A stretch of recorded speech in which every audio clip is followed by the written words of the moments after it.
The date was October 25, 1415, St. Crispin's Day. On a freshly plowed field in northern France, a small English army stood shivering in the autumn chill. They were exhausted, sick with dysentery, and hopelessly outnumbered. Their young king, Henry V, had led them on a brutal campaign across the French countryside. Now, the road home was blocked. A vast, glittering French host stood between them and the safety of the coast. For the English, this was not just a battle, it was a fight for survival. Defeat meant annihilation. Victory seemed impossible. The stakes could not have been higher on that fateful morning. The French army at Agincourt was a perfect representation of medieval feudal power, numbering as many as 30,000 men. It was a force built around the heavily armored knight, nobles, the elite of French society. They fought on horseback or on foot, encased in gleaming suits of full-plate armor. This armor was designed to stop swords, lances, and crossbow bolts. They believed in the thundering power of the cavalry charge. In stark contrast, the English were perhaps 6,000 to 9,000, a professional army, not a feudal levy. The heart of Henry's force were common soldiers, the yeoman archers, farmers, woodsmen, tradesmen, trained with the longbow since childhood. By law, they practiced every Sunday, creating a class of soldier unique in Europe. A walking fortress versus a lightly equipped archer whose defense was mobility.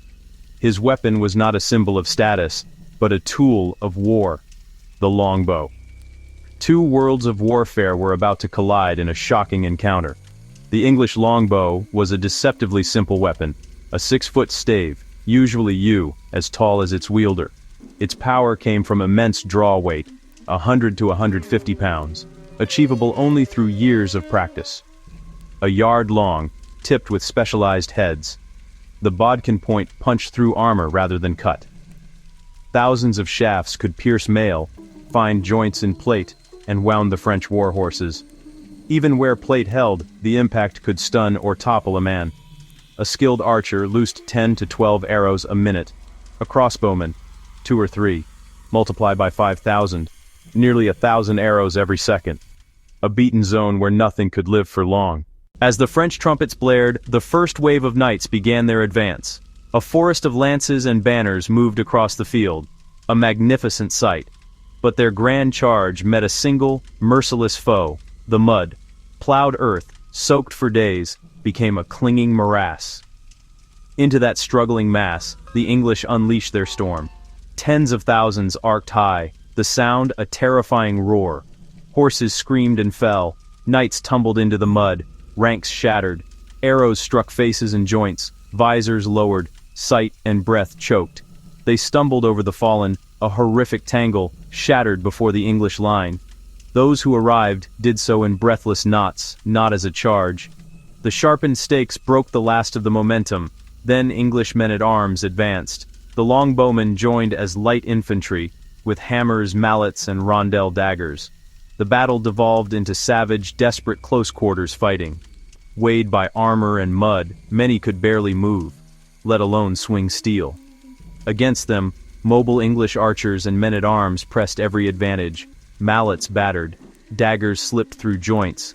The knightly ideal collapsed. A second wave, then a third. But the narrow wooded field became a death trap. Numbers worked against them. Many were crushed or drowned, armor their undoing. By day's end, thousands of French nobles lay dead. The English losses were astonishingly few. Henry V had destroyed a vastly superior force. This was the secret behind England's greatest victory.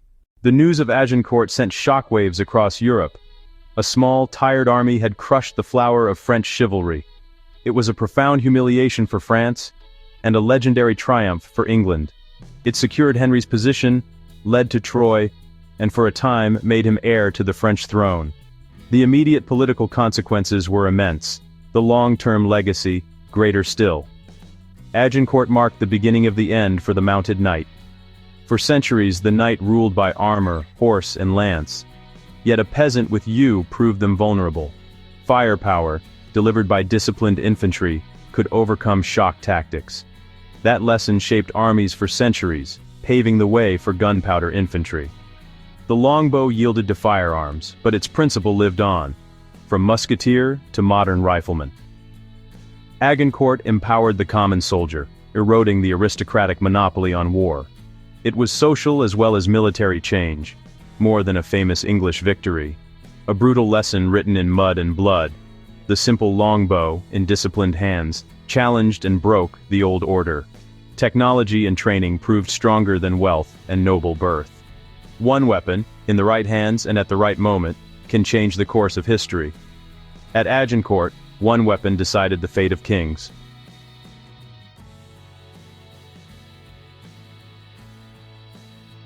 This was the secret behind England's greatest victory.